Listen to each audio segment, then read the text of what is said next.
Buenas. Estábamos hablando la vez pasada del efecto Gremlin.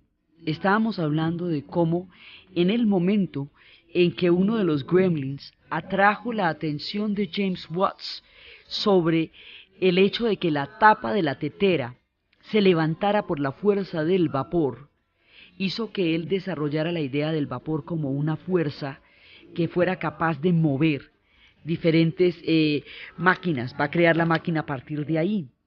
Entonces, resulta que habíamos visto cómo al no darle ningún reconocimiento a los gremlins se sintieron traicionados y defraudados de los humanos y se dedicaron más bien a hacerles maldades. Y habíamos visto cómo los gremlins eran los encargados de desviar el martillo justo hacia el pulgar. Y habíamos visto cómo ellos son los que crean vetas de madera imposibles de pasar por las sierras cuando se están en los aserraderos. Todas las cosas difíciles con las máquinas las hacen los gremlins, por eso existe el eje efecto gremlin. Bueno, uno de estos gremlins le dio a un hombre pobre, muy pobre, un hombre que trabajaba en las hilanderías con sus familias. Anteriormente las familias trabajaban, toda la familia en un oficio. El oficio era hilar las telas en las hilanderías y teñirlas para entregárselas a los comerciantes que eran los que los iban a vender. Cada familia la entregaba y era una actividad artesanal por gremio, por oficio, hereditaria por familia, y las condiciones eran de pobreza muy grande. Entonces se dice que uno de estos gremlins le dio a James Hargreaves el secreto. Le dio un secreto, un hombre bastante pobre en ese momento, y ese tipo se inventó un mecanismo con el que se podía hilar al mismo tiempo 18 usos, y eso hacía que produjera muchísimo más que lo que se podía hacer a mano, porque hacía el trabajo de varios hombres. A esa máquina de hilar le puso el nombre de Spinning Jenny, que era así como Jenny la tejedora, por el nombre de su hija. Entonces, además por la circularidad de los usos, esto era por ahí en 1790, terminaba el siglo XVIII, cuando él se inventó eso. La máquina de hilar que se inventa Hargreaves y la máquina de vapor de Watts juntos hacen la transformación más grande de la era moderna, la revolución industrial. Entonces, cuando Hargreaves se inventa la Spinning Jenny y empieza a producir mucho más que todos por la máquina de hilar, que todos sus vecinos, los vecinos empiezan, primero dicen que vino la envidia y luego la malquerencia. Entonces, lo primero que los vecinos hicieron fue acusarlo de brujería. Decir que Jenny, la hija de él, había hecho un pacto con el diablo para inventar esa máquina infernal y que por eso era que el tipo estaba produciendo más que todos los demás. Entonces empezaron, luego directamente se fueron a enfrentarlo y a enfrentar la máquina y a tratar de lincharlo. Entonces le tocó trasladarse a otra parte con su máquina. Esto había sucedido en Stanhill, en Inglaterra, cerquita de Blackburn, y le toca irse para otro lado porque la cosa era verdaderamente grave. Y en otro lado descubren los usos de esa máquina y el tipo la perfecciona todavía más. Entonces se dan cuenta que las máquinas hacen el trabajo de muchos hombres. Y así va a empezar la revolución industrial. Entonces ahí el mundo se transforma, porque ya en ese momento no son familias trabajando en sus casas, en artesanías locales y domésticas, sino que se hacen sitios a donde la gente va a trabajar. Está concentrada y encerrada en un lugar donde va a trabajar unas jornadas interminables alrededor de estas máquinas. Y ese va siendo el mundo de la revolución industrial. Entonces, grandes masas de población se van a dirigir a las ciudades en busca de estos tipos de empleos. Y entonces, ¿eso cómo se maneja? ¿Eso cómo se transporta? Pues mire, usted coge la máquina de vapor, la mete en un vehículo y la pone sobre un riel y la vuelve metro para poder transportar ese montón de gente que va a llegar a las fábricas. Empiezan a crearse los metros. Fíjese que cada cosa de estas va creando otra. Entonces ya vamos creando metros para transportar masivamente a la gente. Vamos a crear fábricas para que la gente pueda estar encerrada en las máquinas. Y estos se van convirtiendo tanto en un poder a nivel industrial como en un infierno a nivel humano. Las dos cosas se van pasando al tiempo. Entonces ya en el siglo XIX, en la primera década del siglo XIX, 1 millón de familias vivían de la asistencia pública, de la miseria que esto también creaba, y las máquinas habían reemplazado los trabajos que hacían 3 millones de hombres, ya lo estaban haciendo las máquinas. Entonces estaban desplazando y estaban creando otro tipo de mundos. Ya después hubo, en la primera década hubo una gran movilización y hubo un decreto que reducía la jornada laboral de los niños a 12 horas diarias de los niños. Estamos hablando de un tiempo en que no había fines de semana, en que no existían los días libres, en que no existían las horas libres, en que no existía ningún tipo de salubridad, solo millones de seres humanos encerrados en estas gigantescas máquinas. Entonces, esas gigantescas fábricas con estas máquinas, con esos telares, con esos ruidos permanentes, ese nivel de ruido que usted oye a toda hora, había movimientos para reducir la jornada laboral a 16 horas, reducirla a 16 horas. Estamos hablando de gente que está llegando ahí a las 7 de la mañana y está saliendo 16 horas después, encadenados a las máquinas. Los niños fueron encadenados a las máquinas para que no huyeran. Los niños empezaban a trabajar desde los 5 años y a los 19 ya eran desechos humanos porque se habían malformado en sus huesos y en su cerebro por haber pasado todos esos años de su vida encadenados a las máquinas. Entonces esto está generando una riqueza gigantesca y una miseria terrible también. Y un movimiento demográfico grandísimo, grandísimo, grandísimo, porque entonces hay desplazamientos de grandes conglomerados humanos hacia las ciudades. Y la ciudad de Londres va a crecer en unas proporciones y se va a llenar de hilanderías. Y esto le va a dar una ventaja histórica a Inglaterra sobre el resto del planeta, porque hizo un salto tecnológico colosal, que fue crear la revolución industrial. Y empieza a crear toda la idea de la máquina y el entusiasmo de la idea de progreso, y empieza a crear todo esto, y a la vez empiezan a crearse las secuelas, porque en los niveles de miseria que esto va generando en términos de salubridad pública, de pronto se dieron cuenta que no podían seguir usando las mujeres para trabajar en lo profundo de los socavones, porque sencillamente se morían ahí dentro de las minas. Entonces empiezan a mirarse poco a poco para tratar de mejorar las condiciones, y sobre el desgarramiento y la miseria de los niños en el trabajo de las máquinas y de las fábricas, para sensibilizar al mundo de lo que esto pasaba, de la miseria que esto significaba, es que Charles Dickens escribe todas sus obras a los niños. Él se las va a dedicar a los niños, a la miseria que eso les produce. Por eso en el cuento de Navidad, en el fantasma de las Navidades del futuro, debajo de la capa del fantasma que está mudo, hay 2 rostros famélicos, la ignorancia y el hambre, que están ahí pero no son evidentes, porque esta sociedad va a tener 2 pisos.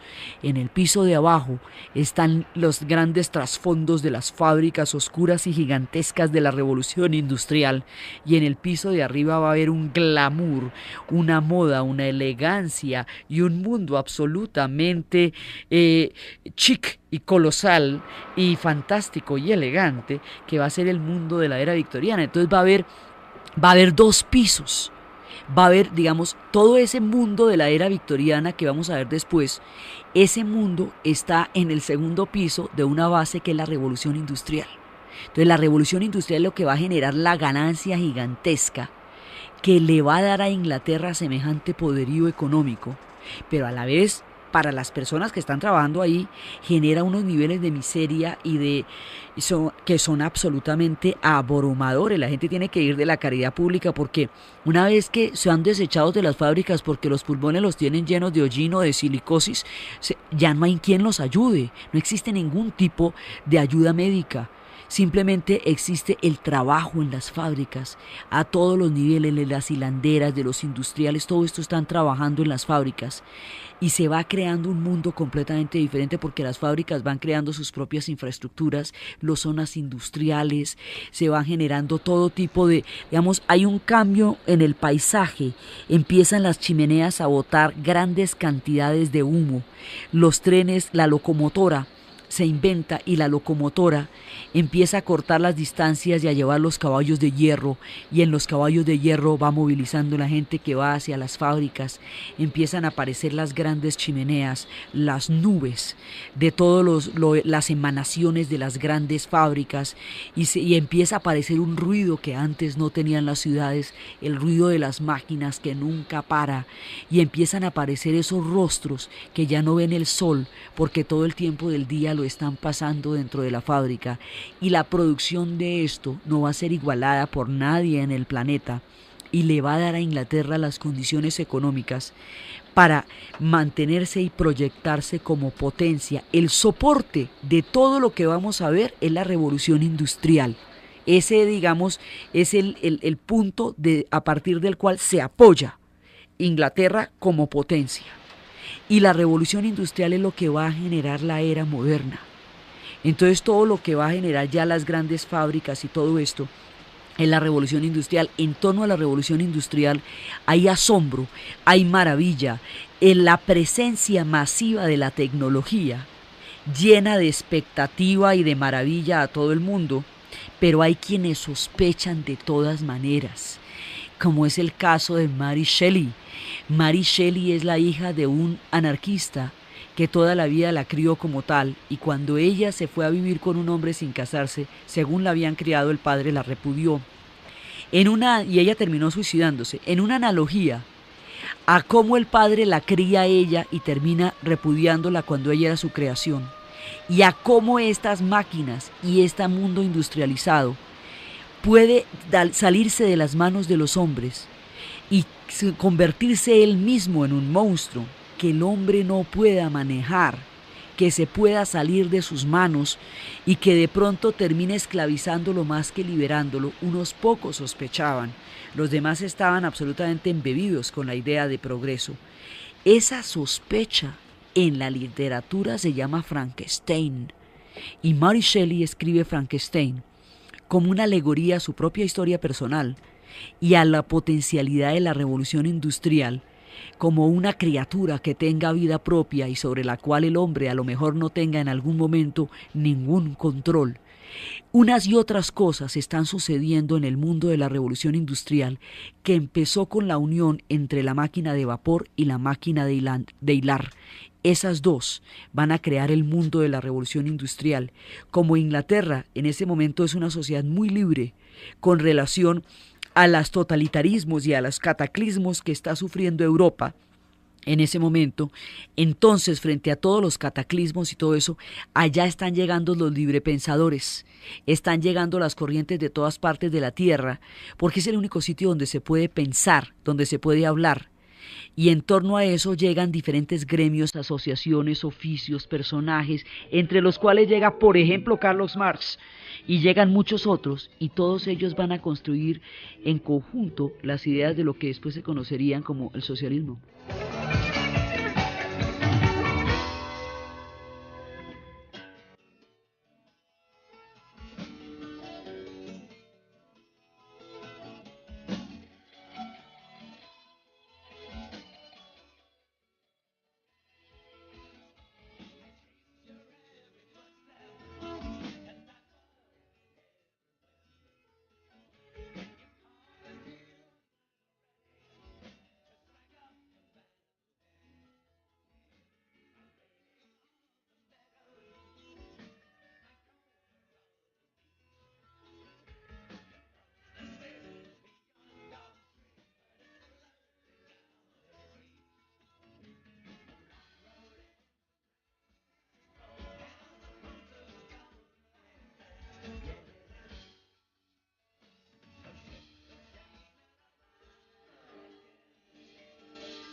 Las ideas se van gestando en Inglaterra. Hay muchas corrientes del socialismo, porque son muchos gremios, muchas organizaciones que están concibiendo la manera de reglamentar el mundo laboral de la revolución industrial, porque la revolución industrial no tiene reglas. La regla es que usted trabaja hasta morirse y cuando se muere, pues se murió. Entonces empiezan a reglamentar que eso tiene que tener algún tipo de, digamos, de contraprestación, porque si no hay seres condenados a otra forma de la esclavitud alrededor de las máquinas, sin que nadie los pueda salvar de esa esclavitud, porque no tienen sino su fuerza de trabajo para llevarla allá. Entonces esto, digamos, la realidad de la revolución industrial, la creación de un nuevo sector social que antes no existía, que tomando la palabra romana, cuando los romanos eran muy pobres, se decía que no tenían sino su prole. Entonces, pues, era la pobreza total, su prole eran sus hijos. Sobre la palabra romana, de la pobreza en esa época, Marx va a llamar a toda esta gente que trabaja en las fábricas proletariado. Entonces, por esa palabra, Marx es uno de muchos que están desarrollando las ideas sobre cómo interpretar la mutación que dio el mundo alrededor de la fábrica y cómo crear reglas del juego para trabajar ahí. Porque la gente no tiene ninguna ventaja, no tiene ningún derecho, solamente tienen el derecho a ir a trabajar los que pueden conseguir empleo y los otros se mueren, y los que están trabajando también se mueren. Entonces, eso y el ambiente, digamos, la brutal realidad de la revolución industrial en términos humanos y laborales, y la libertad política que tenía Inglaterra, que no la tenía ningún otro país europeo, hace que Inglaterra sea un centro fundamental de la construcción del socialismo como una idea y una interpretación de la realidad. En Inglaterra va a surgir todo. Todo es todo, porque surge el socialismo y también surge el liberalismo económico, que eso también después lo vamos a ver. Y también surge la teoría de la evolución. Todo lo que usted quiera surge en esta Inglaterra. A nivel del pensamiento esto es una cosa impresionante. A nivel de la industria ellos generan el mundo de la revolución industrial y a nivel de la geopolítica van a tener una ventaja colosal. Porque van a quedar regios. Ellos se mataron durante el siglo XVII y el XVIII por crear el parlamento, la nación. Y cuando se terminaron de matar por esos motivos, después de todo lo que vimos entre Jacobos y entre Carlos y entre Cromwell y toda la decapitada, la puesta, después de ellos pasaron por todo eso. Y después de que pasaron por todo eso, lo resolvieron. Y lo resolvieron de una vez por todas, de manera que cuando llegue el siglo XIX, a ellos los va a coger en una situación de estabilidad política muy grande y de libertad política muy grande, porque ya resolvieron el problema de los derechos, resolvieron el derecho de opinión, de los derechos en términos de limitación de la autoridad real. O sea, todos esos debates sobre el parlamento, sobre el derecho del ciudadano, sobre la ciudadanía misma, todo eso ya lo habían resuelto los ingleses mientras los demás se estaban desgarrando. Entonces Inglaterra coge una época de profunda estabilidad política, que es lo que le va a permitir también todo ese desarrollo. Mientras tanto, Europa se deshace en conflictos. El siglo XIX en el resto de Europa es un tropel gigantesco. Es el mundo, después de terminada la era napoleónica, durante los tiempos del régimen del terror, fue tanta la gente que murió decapitada que había que tener algún registro de las personas que estaban siendo asesinadas en Francia, ejecutadas en la guillotina en Francia durante la Revolución y el régimen del terror. Y había una mujer que tenía el don de poder trabajar la cera de una manera tal que pudiera moldear casi con vida los rostros de los humanos. En un principio ella empezó a moldear las cabezas de las personas que decapitaban para que quedara registro de ellas durante la época del régimen del terror.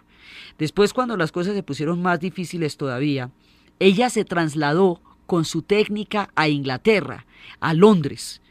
Ella se llamaba Madame Tussaud y en Londres va a poner el famosísimo Museo de Cera, donde está registrado todo toda la historia de Inglaterra y está registrado el mundo de la revolución industrial en cera. Las máquinas están en cera, las hilanderas están en cera, los grandes personajes de todas partes del mundo están en cera y está dispuesto de una manera que es un mundo alucinante, donde usted no distingue a los que están parados como turistas de los que están parados como grandes personajes históricos, porque la técnica es impresionante.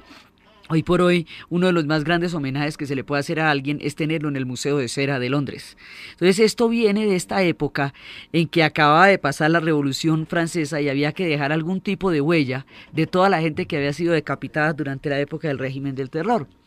Terminada la Revolución Francesa y la era napoleónica, derrotado Napoleón, el mundo se reagrupa y se va a volver el mundo de la Santa Alianza. Y el mundo de la Santa Alianza es el mundo de Metternich, el austriaco. Es el mundo donde Austria, Prusia y Rusia cierran filas alrededor del conflicto tan grande que ha tenido con Francia. Francia ha reducido a sus límites nacionales y no la despedazan por la habilidad de Talleyrand. Talleyrand era un tipo, Talleyrand y Fouché eran un par de camaleones políticos de una talla que en medio de su viveza fueron capaces de impedir que despedazaran a Francia. Talleyrand decía que la palabra era un medio para ocultar el pensamiento. Entonces, estos tipos que eran absolutamente, como de Talleyrand decía Napoleón que él era una porquería envuelta en una media de seda. Estos personajes logran salvar a Francia o si no la tendrían por allá hecha a pedacitos. Entonces, confinada a Francia a sus límites, todas las antiguas posesiones francesas van a pasar a manos de los ingleses y las glorias francesas van a pasar a manos de los ingleses porque fueron los ingleses los que derrotaron a Napoleón en Waterloo. Entonces, el interés de Inglaterra siempre es que no haya una hegemonía continental mayor que las otras, porque siempre que alguien se pone demasiado poderoso en el continente europeo, le da por mirar lo que le falta, y lo que le falta siempre es Gran Bretaña. Entonces, para ellos es bueno asegurarse de que nadie sea más poderoso que los demás, no va y les dé por hacerles una visita. Entonces, para garantizar eso es que hacen el mundo de la Santa Alianza en 1815, y el mundo de la Santa Alianza en 1815 es el que va a crear una estabilidad en Europa en términos en que no haya conflictos que se desborden y tengan un alcance europeo como las guerras napoleónicas y que no haya conflictos, digamos, que amenacen un orden geopolítico. Sin embargo, la inestabilidad política de cada uno de los países en Europa es muy grande. Francia tiene en ese momento regencia, repúblicas, 4 gobiernos, Italia tiene 5, Prusia está en la mitad de las convulsiones del Estado, mientras todos los pueblos continentales sufren profundas convulsiones. Inglaterra está regia, porque los demás pueblos continentales están tratando de resolver el problema de la nacionalidad. Inglaterra ya es una nación. El problema de la relación entre la autoridad real y el parlamento, sobre el totalitarismo, los derechos del ciudadano, de eso ya habló Inglaterra. El problema de la estabilidad política en términos de los primeros ministros frente a los reyes, eso ya lo tiene listo Inglaterra. Por eso Inglaterra dice que en ella todo es viejo, ya todo se discutió. Entonces, los 2 siglos que se gastó Inglaterra en desgarramientos, inestabilidades, decapitaciones y vueltas a poner, son los que le dan la estabilidad política tan grande porque ya resolvió todos los problemas. Cuando Inglaterra resuelve sus problemas fundamentales en términos de estabilidad política, Europa entra en la solución de esos conflictos y ebulle por dentro. Entonces, eso le da a Inglaterra la ventaja de una profunda estabilidad política y económica. Económica sobre la revolución industrial, política sobre la base de tener un régimen tan estable ya en ese tiempo. Eso le permite una libertad de pensamiento que es la que va a atraer a todos los librepensadores de todas las corrientes políticas hacia allá y se convierte en un centro de discusión de ideas y de generación de pensamiento muy poderoso. Por eso salen todas las teorías de allá. Mientras tanto, Europa se desgarra en conflictos y hay una generación que nace en 1815, en la época de la Restauración, cuando la Revolución Francesa ha quedado atrás y parece haberse desmoronado de la historia, porque uno no puede imaginarse, como la historia sucede en Replay, que 200 años más tarde sería el ideal del esquema político de lo que hoy se llama democracia, pero en esa época la estaban arrasando. La idea de la Santa Alianza era reducir Europa al mundo prenapoleónico, retroceder a Europa al mundo prenapoleónico y haber borrado toda huella de la Revolución Francesa. Entonces ahí nacen Los chicos que nacen en 1815 nacen en una época más triste en el continente europeo, sienten que tienen el sol de espaldas, que les toca una época de restauración que aquí llamamos reconquista, porque es ahí cuando los españoles vuelven y contraatacan las revueltas en América para tratar de volver a tomar posesión sobre los territorios después de la primera independencia. Es una época muy complicada y los que nacen ahí, en el castillo de Barbazul, empiezan a sentir que se perdieron de toda la fiesta y lo que les toca es una época dura, una época difícil, de mano dura, sin esperanza para ellos en el continente. Estos eran los creadores de las utopías del siglo XIX, y cuando nacieron nadie daba un peso porque fueran a ver tiempos mejores. Es muy importante, hay una comparación entre el mundo en que ellos nacieron en 1815 y la posmodernidad, porque la sensación de tener el sol de espaldas era la misma que se tiene de los que están naciendo ahora, y sienten que tienen la grandeza detrás y por delante nada. Sin embargo, no eran así las cosas en Inglaterra. Allá todo funcionaba de una manera diferente y estos creadores de utopías van a generar el pensamiento más poderoso del siglo XIX.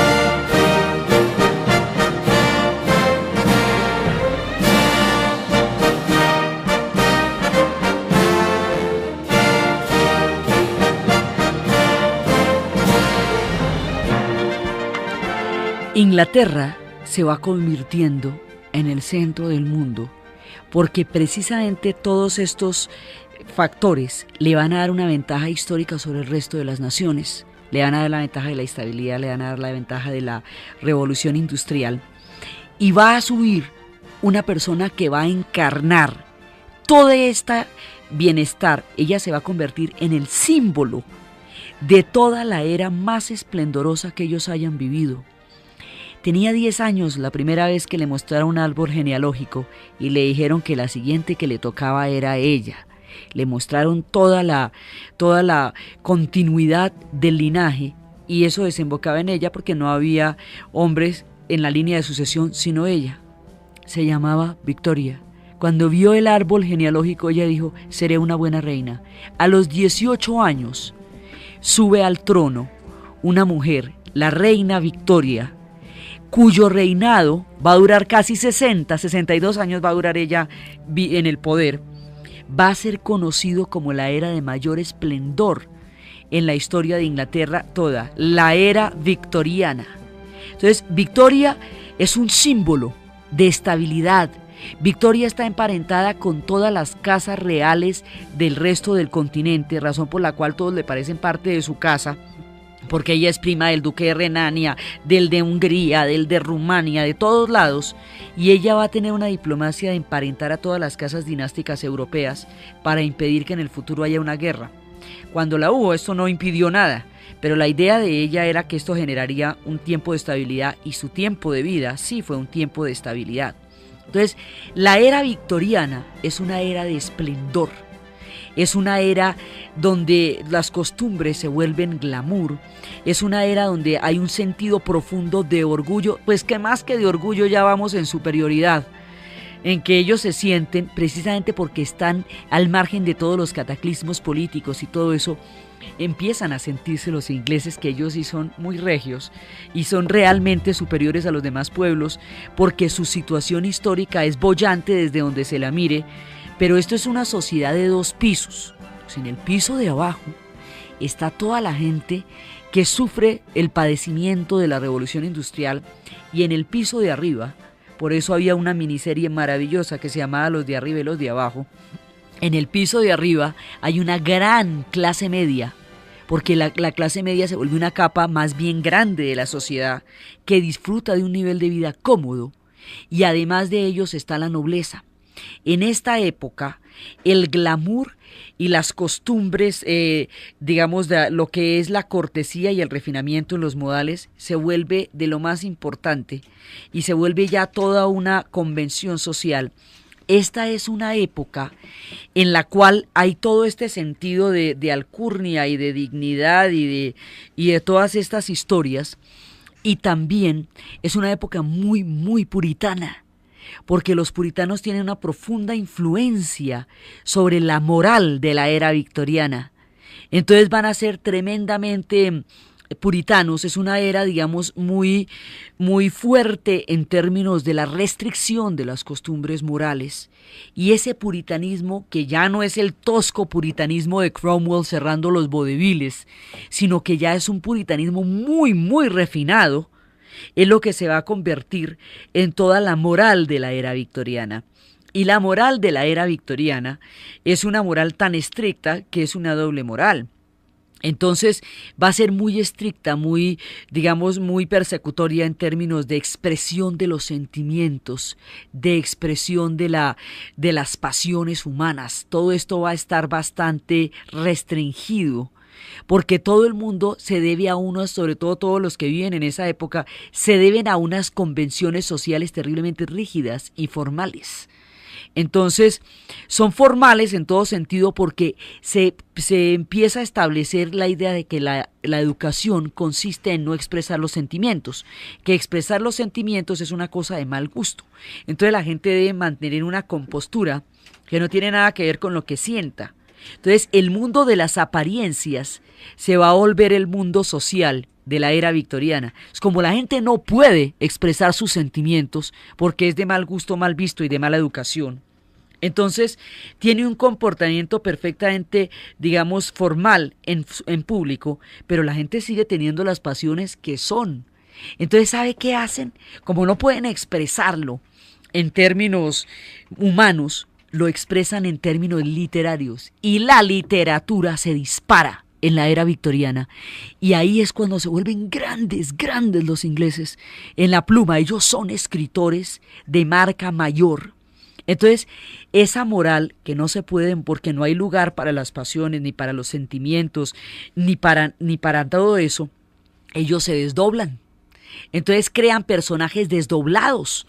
Entonces en la literatura todo está permitido, digamos, en el mundo de la literatura sí puede suceder como son los seres humanos, y lo que las leyendas han sido durante toda la historia de Inglaterra al imaginario y a la cultura de la época, ahora van a ser las novelas, la literatura. Entonces sucede que dentro de este desdoblamiento que produce la estricta y rígida moral victoriana, dentro de todo este desdoblamiento hay un personaje que en su laboratorio, hacia 1884, ya va a empezar a formular, digamos, es una expresión, él es una de las expresiones más grandes de lo que va a pasar aquí, de todo lo que se está gestando. Empieza a meterse en el laboratorio. Él es un personaje muy prestante, es un personaje de un alto nivel social, un médico muy conocido, muy reconocido, que es un hombre además de corpulento, de facciones suaves, pasa de 50 años, ha heredado una considerable fortuna.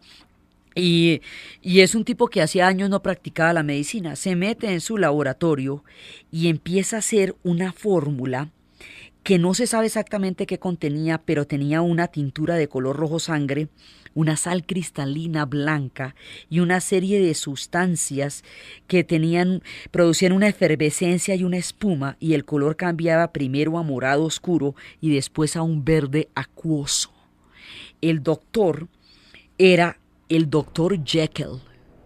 Y se va a tomar esta fórmula espumeante que reverberaba y producía humos todavía del tubo de ensayo en el laboratorio con la mano temblorosa, y se la toma y empieza a aparecer un personaje que es todo lo contrario a él, un personaje que parece deforme sin tener ninguna malformación, que tiene las manos peludas y una mirada siniestra, un personaje que empieza a producir toda clase como de miedos y de repugnancias sin que haya ninguna razón específica para que este personaje produzca toda esa serie de trastornos.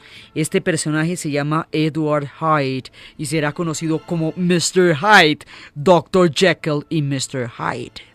Entonces, el Dr. Jekyll solucionó el problema de la era victoriana de que usted no podía mostrar los sentimientos ni darle rienda suelta a sus pasiones, y estos pueblos que son bien apasionados, ya Shakespeare nos mostró cómo. Imagínense cómo hacen para guardarlos. ¿Dónde los guardan? Los guardan en Mr. Hyde, se desdoblan.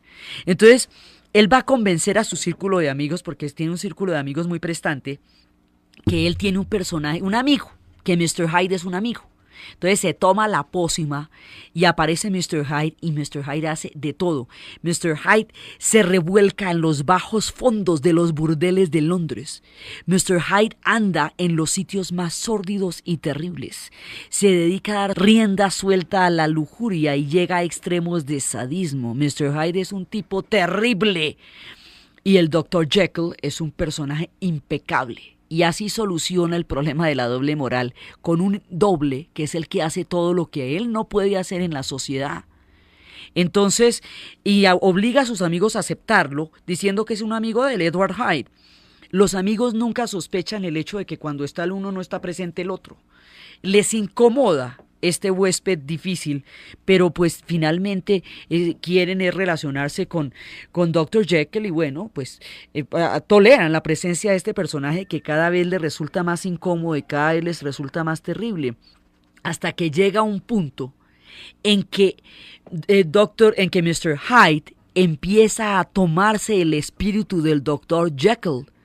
Y el Dr. Jekyll, de pronto, una vez que se le va la mano y ya hace toda clase de maldades, empieza a sentirse verdaderamente mal por las cosas que hace Edward Hyde y entonces decide destruir la fórmula. Eso ya es en 1884 cuando destruye la fórmula para que nadie la ha visto, pero ya lleva toda una vida viviendo así.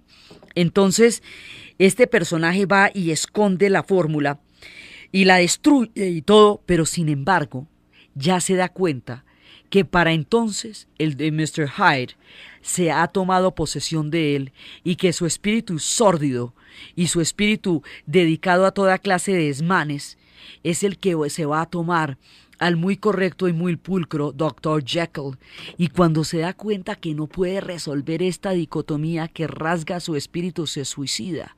Pero nos queda claro esa doble naturaleza que está escrita en esta novela, en la que nos cuentan la historia de Dr. Jekyll y Mr. Hyde. Monstruos como esos tienen los ingleses escondidos en todos los cuartos de las novelas, porque luego de la familia de la escabrosa y alambicada alma de las hermanas Brontë, de Charlotte y Emily Brontë, nos cuentan la historia de una mujer pilísima, valiosa, fuerte, que entra a trabajar como institutriz en la casa de un hombre que es un hombre magnánimo y bueno. Ella se llama Jane Eyre y va a trabajar con este hombre y ellos se enamoran. Los sirvientes le advierten que él no se puede casar con ella y que él sabe por qué. Pero él se va enamorando de ella y se enamora de ella porque es una mujer decidida, porque es una mujer autónoma, porque es una mujer fuerte, porque es una mujer clara, tierna, dulce. El personaje de Jane Eyre es un personaje muy bien trabajado en términos de todo lo que es un ser humano integral, es Jane Eyre. Y él se va a casar con Jane Eyre, a pesar de lo que los criados le dicen, que le advierten, y a pesar de esos terribles y escalofriantes aullidos que se escuchan en la mitad de la noche en la mansión, sobre los cuales nadie da explicaciones. Y en el momento en que están en la boda, sale un monstruo deforme y horripilante, una mujer entre la demencia, la amargura, la deformidad y la locura, que era la que aullaba por las noches, que era la esposa del hombre que se va a casar con Jane Eyre y que la tenía escondida en el closet, la tenía escondida por allá en los trasótanos de la mansión, y que era su gran karma, su gran secreto, su gran vergüenza. Todos tienen un monstruo entre el closet y sales en las novelas. Entonces, lo mismo que Mr. Hyde andaba tomándose la personalidad de Dr. Jekyll, este monstruo opacaba la vida de un hombre que quería ser respetable y quería tener un buen matrimonio con una buena mujer, que era lo que querían todos los ingleses, pero tiene una mano de monstruos ahí, y los monstruos están por todas partes, porque la doble moral bifurca a la gente y la hace escindirse en una cantidad de monstruos rarísimos. Entonces, otro monstruo está escondido en una pintura de un hombre que siempre es hermoso y apuesto, pero que una pintura está captando toda la fealdad de su alma.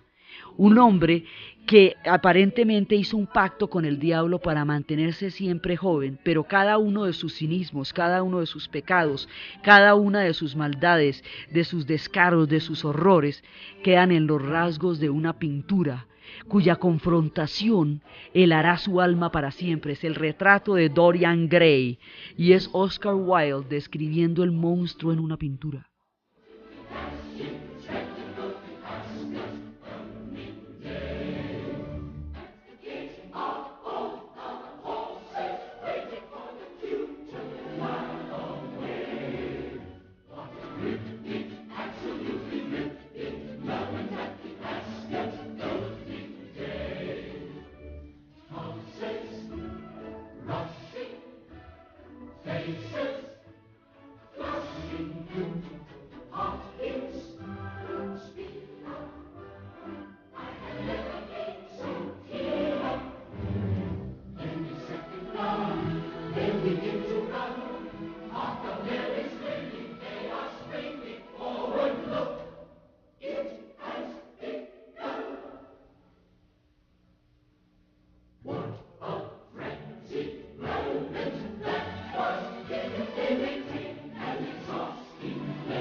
Entonces todas estas cosas están sucediendo en la era victoriana. Hay todos estos monstruos en la literatura, en la pintura, que están guardados en el retrato de Dorian Gray, en los trasótanos de la casa del esposo de Jane Eyre.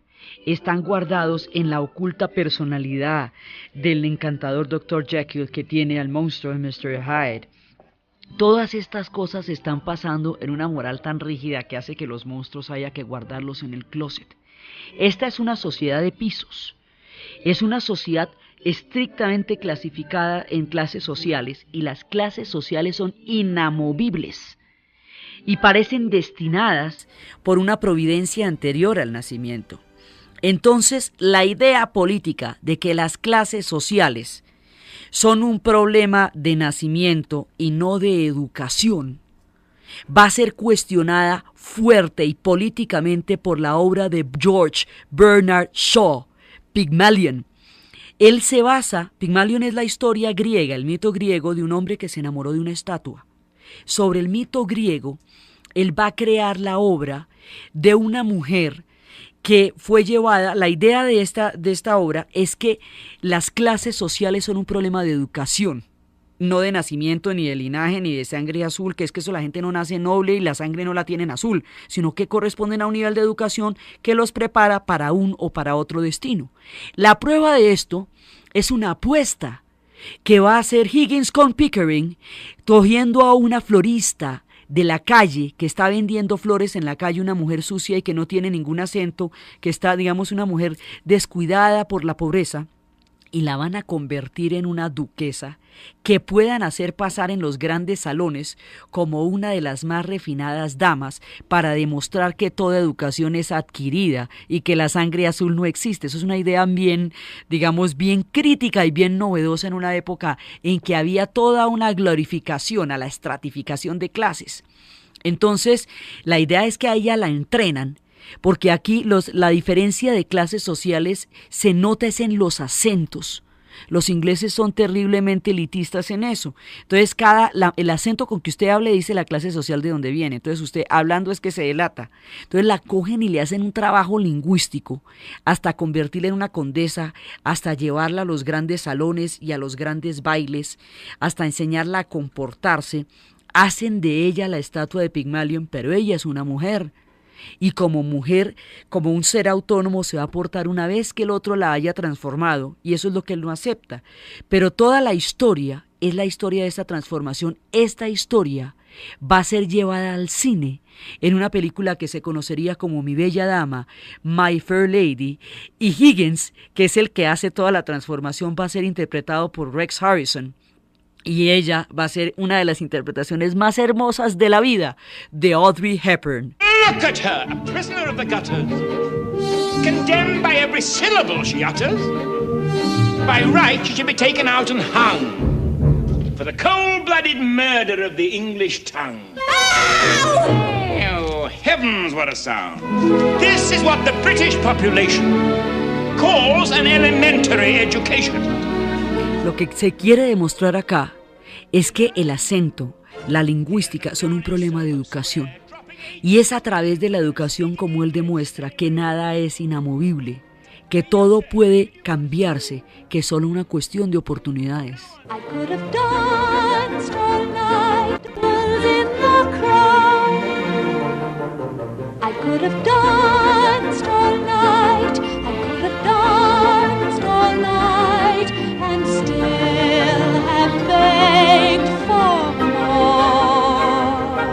I could have...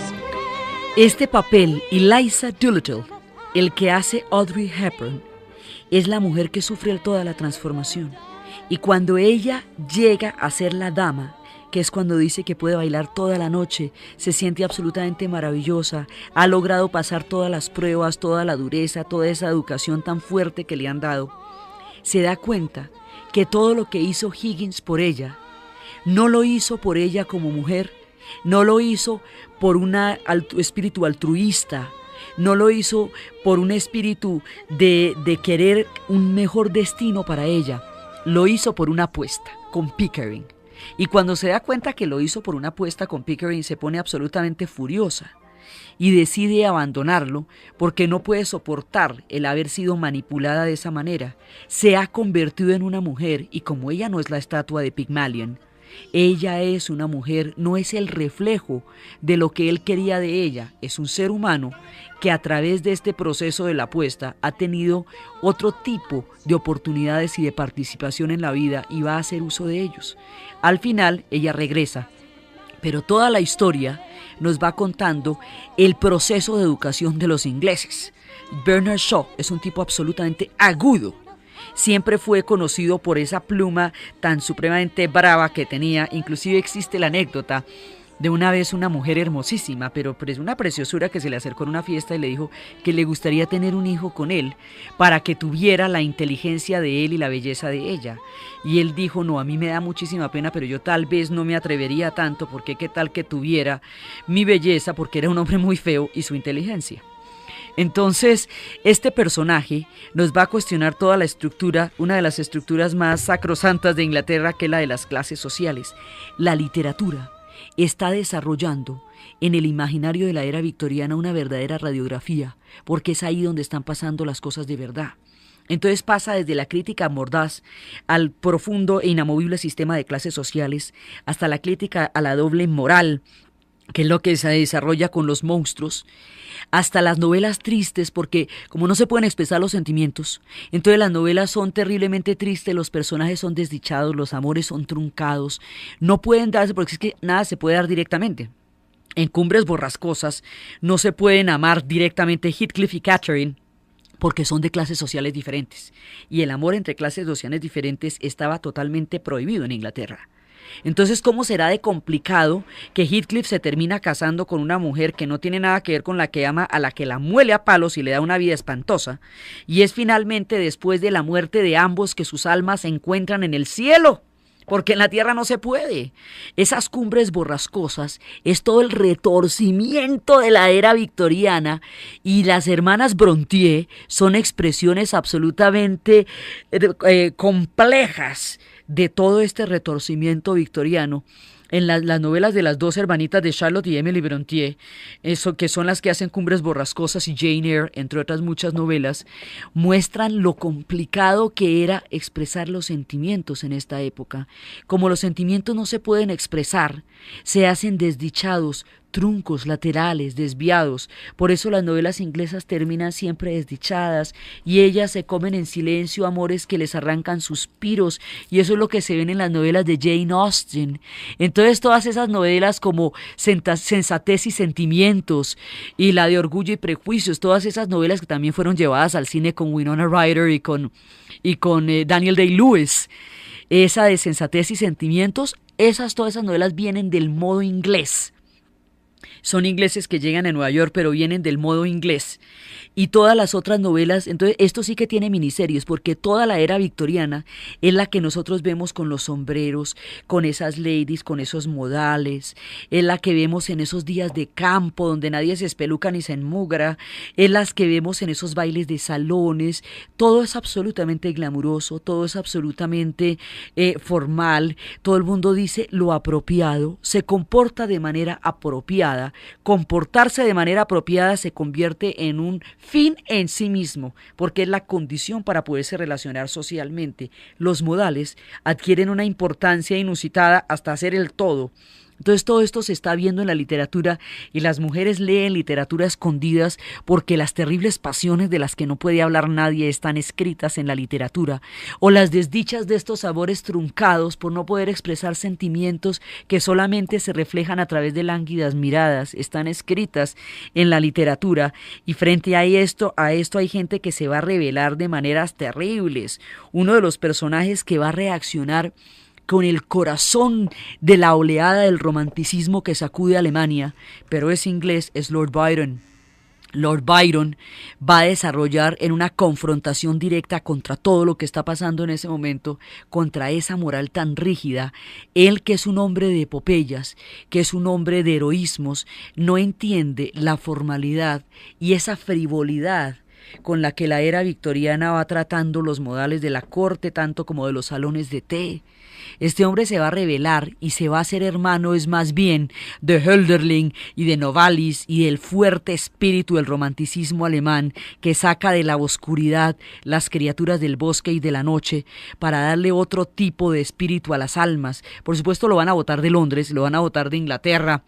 Él va a morir defendiendo a Grecia contra los turcos, defendiendo a la antigüedad sagrada, y los rumores de su incesto con su hermana sí ya fue, mejor dicho, la tapa que rebosó la copa, la última gota, y ahí es cuando le toca a él salirse de Inglaterra. Personajes que no van a caber en esta moral victoriana van a tener consecuencias terribles. Oscar Wilde va a ser juzgado de una manera terrible por homosexualidad, sometido a un juicio de escarnio público y finalmente llevado a una prisión que lo debilitó y lo derrotó como ser humano, dejando el legado de una obra colosal que no sirvió en nada para salvar el destino de un hombre que le dio a las letras inglesas de lo mejor que tienen, pero que solo fue juzgado por su conducta sexual en la era victoriana. Muchas cosas están pasando en el mundo de Victoria. Hay esplendores, hay bifurcaciones, hay dicotomías, y hay un imperio que se está montando que desde el punto de vista inglés va a ser de los más poderosos de todos, y desde el punto de vista de los que lo padecen va a dejar graves consecuencias históricas. Entonces, desde todos los espacios que estamos dando hoy, desde las novelas lánguidas con estas mujeres que se deshacen en suspiros por los amores que no podrán tener, desde los monstruos que están aguardando en los sótanos de Jane Eyre o en la compleja personalidad del Dr. Jekyll y su terrible amigo Mr. Hyde, llevado por la pluma de Stevenson, hasta los ruidos infernales de las máquinas de la revolución industrial y de las fábricas, desde el mugre de esas plantas y la desolación, desde la compleja geopolítica y este refinado y exquisito estilo de la moral victoriana, en la narración de Ana Uribe, en la asistencia técnica César Moreno, y para ustedes, feliz domingo.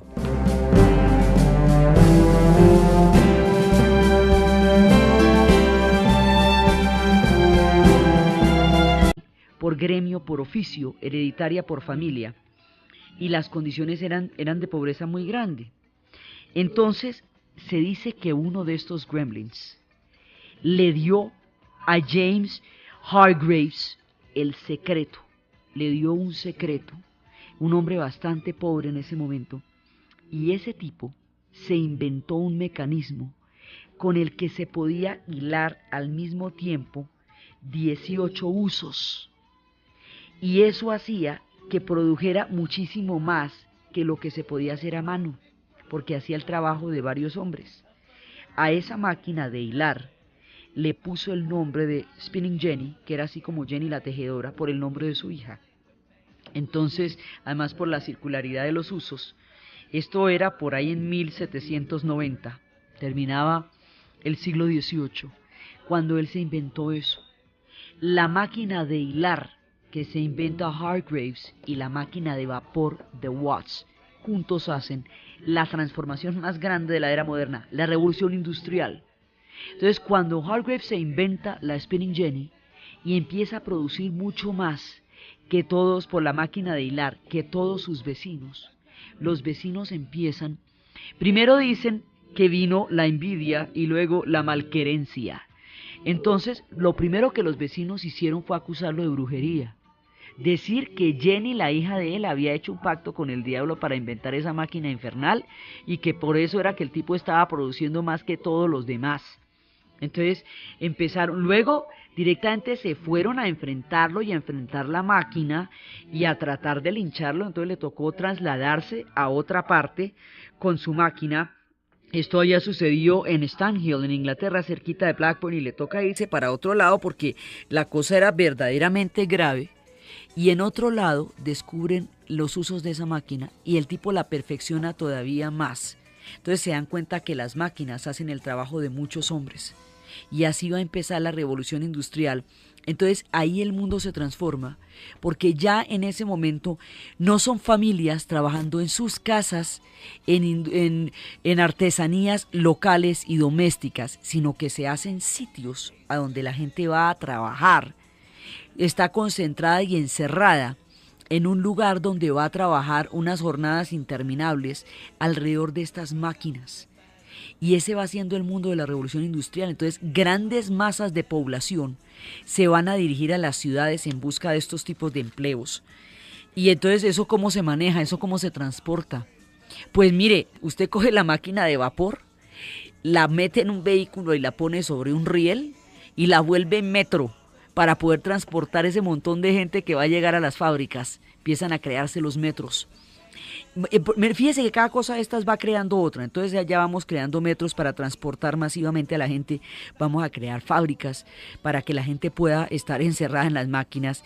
Y estos se van convirtiendo tanto en un poder a nivel industrial como en un infierno a nivel humano. Las dos cosas se van pasando al tiempo. Entonces ya en el siglo XIX, en la primera década del siglo XIX, 1 millón de familias vivían de la asistencia pública, de la miseria que esto también creaba, y las máquinas habían reemplazado los trabajos que hacían 3 millones de hombres, ya lo estaban haciendo las máquinas. Entonces estaban desplazando y estaban creando otro tipo de mundos. Ya después hubo, en la primera década hubo una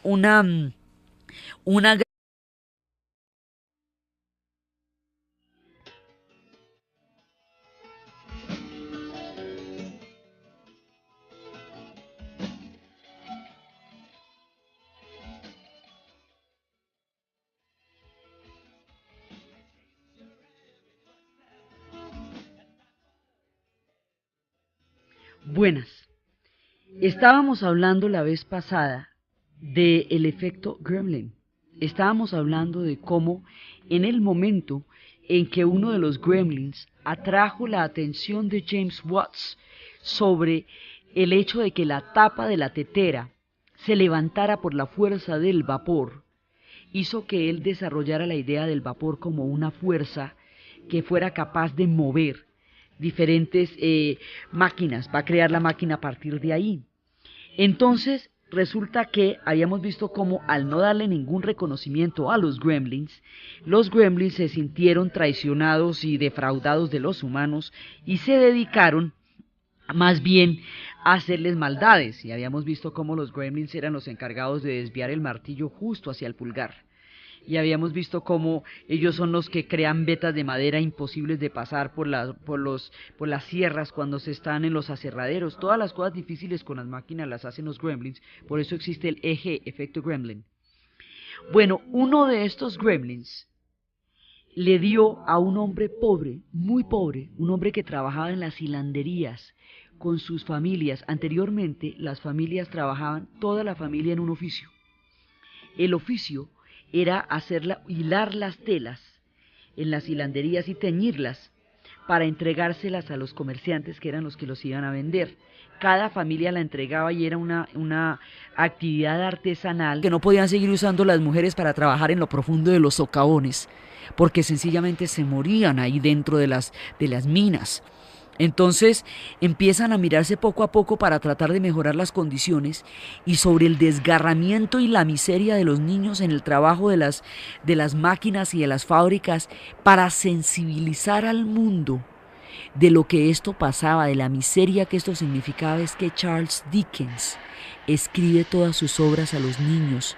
Él se las va a dedicar a los niños, a la miseria que eso les produce. Por eso en el cuento de Navidad, en el fantasma de las Navidades del futuro, debajo de la capa del fantasma que está mudo, hay dos rostros famélicos, la ignorancia y el hambre, que están ahí pero no son evidentes, porque esta sociedad va a tener dos pisos.